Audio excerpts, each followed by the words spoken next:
বনি ইসরাইলের যুগে একটি লোক ছিল যে 99টি হত্যা করেছিল।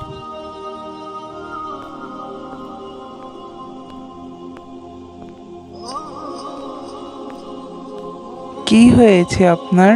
আপনাকে এত অস্থির দেখাচ্ছে কেন?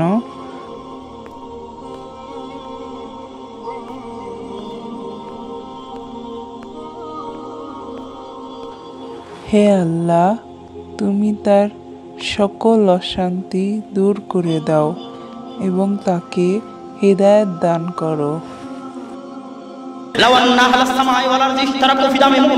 জেনে রাখো, যদি আসমানের সকল ফেরেশতা, দুনিয়ার সকল মানুষ, সকল জিন, আদম থেকে নিয়ে কিয়ামত পর্যন্ত সকলে মিলে, সকল ফেরেশতা মিলে, সকল জিন মিলে আমার একজন মুমিন বান্দাকে হত্যা করে, লা কাব্বাহুল্লাহু লাহুম জামিআন ফিন্নার, তাহলে সকল মানুষকে, সকল জিনকে, সকল ফেরেশতাকে আল্লাহ একসাথে জাহান্নামে নিক্ষেপ করতে দ্বিধা করবেন না।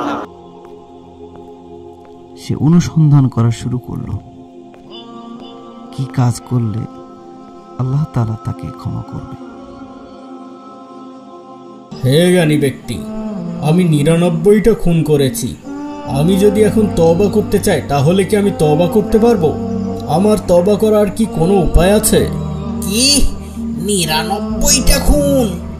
একটা খুনেই ফাঁসি হয়, আর 99টা খুন করে ফেলেছো? তোমার তো জায়গা হবে জাহান্নামের একদম নিচে। এজন্যই তো আপনার কাছে এসেছি। এখন কি আমার তওবা করার কোনো উপায় নেই? এখন কি আমি কোনোভাবেই মাপ পাবো না? না, সম্ভব না। কোনোভাবেই সম্ভব না? না, কোনোভাবেই সম্ভব না। খুনের শাস্তি ফাঁসি।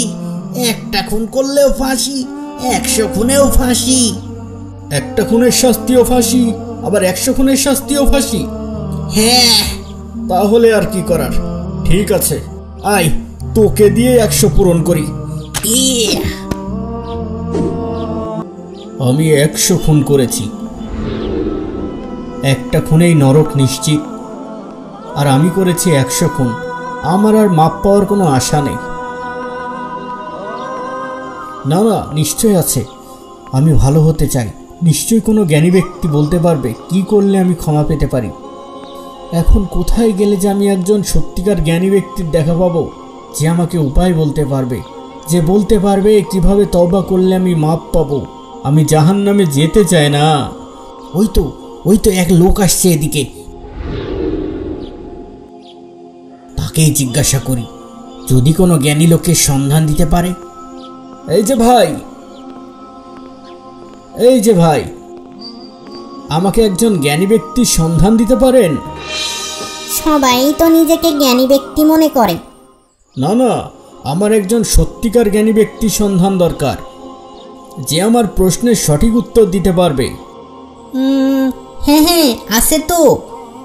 ওই যে পাশের গ্রামের পরে আর একটা গ্রাম আছে, ওই গ্রামে এক লোক আছে যে কিনা এক খোদায় বিশ্বাস করে।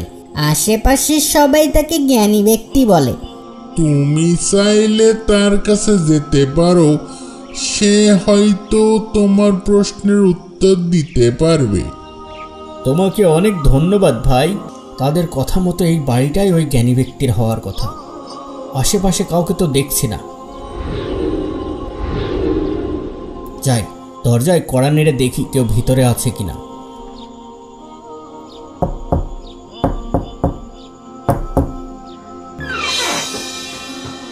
আসসালামু আলাইকুম।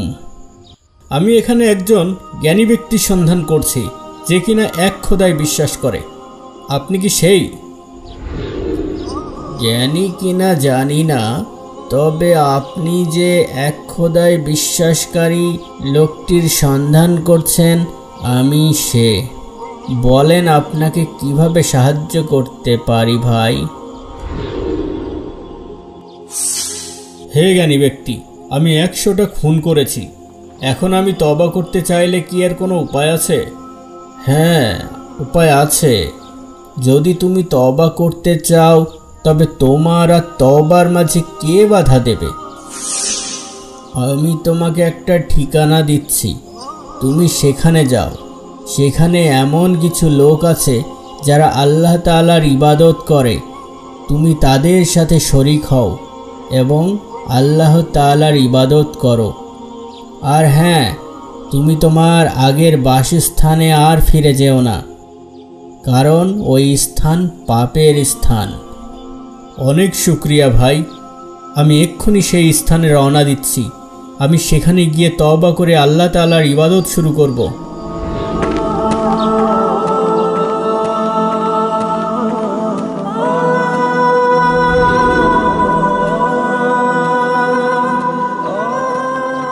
ইয়া আল্লাহ, আমার কি মৃত্যু এসে গেল!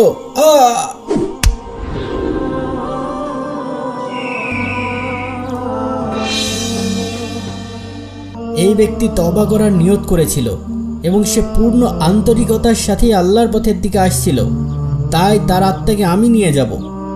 না, কিছুতেই না, তার আত্মাকে আমি নিয়ে যাব, কারণ এই লোক এখন পর্যন্ত কোনো ভালো কাজ করেনি, আর তাই সে শাস্তির উপযুক্ত। তারপর তারা দুই স্থানের দূরত্ব মাপতে শুরু করলো। লোকটা ছিল মাঝামাঝি। তারা যখন জায়গাটা মাপছিল তখন আল্লাহ তাআলা সেই জায়গাটাকে আদেশ করেন, যেখান থেকে আসছিল সেই জায়গাটাকে, হে জায়গা তুমি দূরে সরে যাও। আর যেখানে যাচ্ছিল সেই জায়গাটাকে আদেশ করেন, হে জায়গা তুমি কাছে চলে আসো। যখন মাপা শেষ হলো তখন দেখা গেল সে ইবাদতকারীদের দিকে বেশ খানিকটা এগিয়ে গেছে। তারপর রহমতের ফেরেশতা তার আত্মাকে নিয়ে চলে গেল।